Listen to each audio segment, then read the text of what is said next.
Well, today marks World Suicide Prevention Day, a time to raise awareness, foster hope, and reduce stigma. The Canadian Association for Suicide Prevention is leading efforts across this country, and this year's theme is changing the narrative on suicide, shifting conversation toward compassion, understanding, and support. To talk more about this on this Wellness Wednesday is Mary Beth Molenkamp, CEO of Peel Children's Aid Society, and Chiara Stoner, a former youth in care with Peel Children's Aid Society. Really appreciate both of you being here this morning for this very, very important conversation.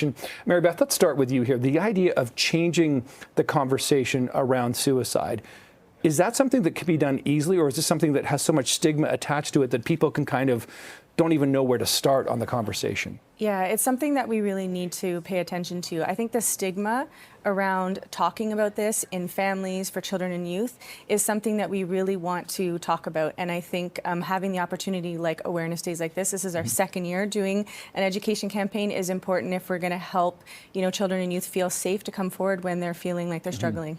Chiara, what did it take for you to turn to Peel Children's Aid to sort of get some help, and how did that help you? Well, for me, Peel CS was like life-changing for me. While I was in care, I experienced a lot of challenges. However, the mentors that I received for them, the counseling and the support in the community helped me build my confidence also to reach out for support and help. So they continually inspire me every day and continuously help me. So the support that I received from them had helped me become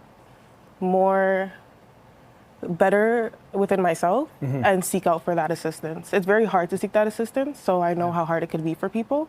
So that's where they had came in and helped me out a lot. I can imagine, Chiara, not only would it be hard to ask for help like that, but also this must be difficult too, like to sort of speak about this so publicly. How have you gotten to this point where you're able to do that? And clearly you're doing this to try to help other people, right? Yeah, so honestly, I can say it was from my mentors that I received while I was in PLCAS.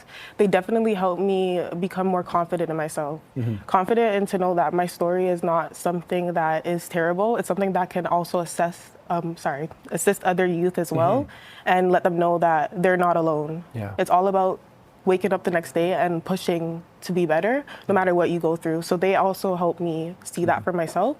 So it just makes me feel good to inspire other youth as well. Yeah, that is really inspiring. And Mary Beth, I'm sure sitting beside somebody like Chiara who's benefited from PLCAS must feel remarkable for you here. How many children does PLCAS help? So we have over about 12,000 referrals a year, and we service over almost 8,000 families. And so it's really important for us to have Chiara and others sort of speak about the services. There is a stigma attached to the work that Children's Aid does, and we do a lot of early intervention work, a lot of supports in the community. And so the more that we can destigmatize all of this, the more likely people are going to turn for help when needed. And what kind of help specifically can people expect to get from PLCAS? Absolutely. So we have support services from early help right through to crisis intervention supports.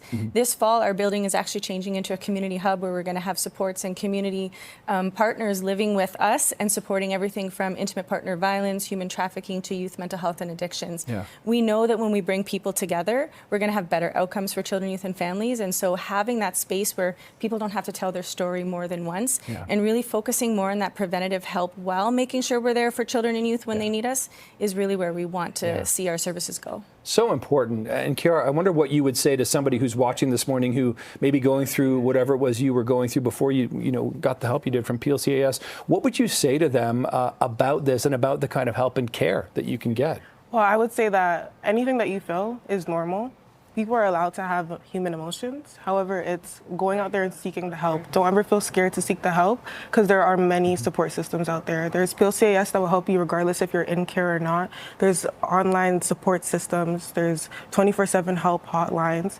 And just knowing that what you're going through is not something that you're going through alone. There's multiple people out there that are going through the same thing. It's all about what you do the next day. You can have a very bad day, but what are you going to do the next day? Are you going to continue to have that very bad day, or are you going to get up and push for better?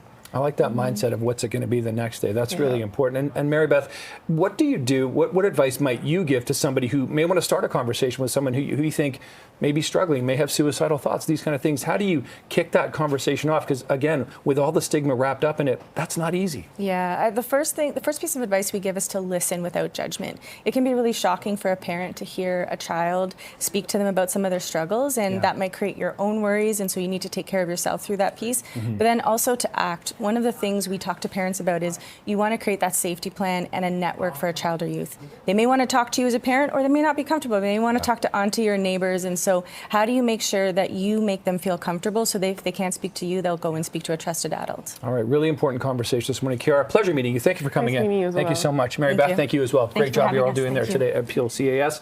By the way, if you know or you know someone who is struggling with their mental health, there are a number of ways you can get help. You can call the Suicide Crisis Helpline at 988. You can text 988, or you can visit 988.ca.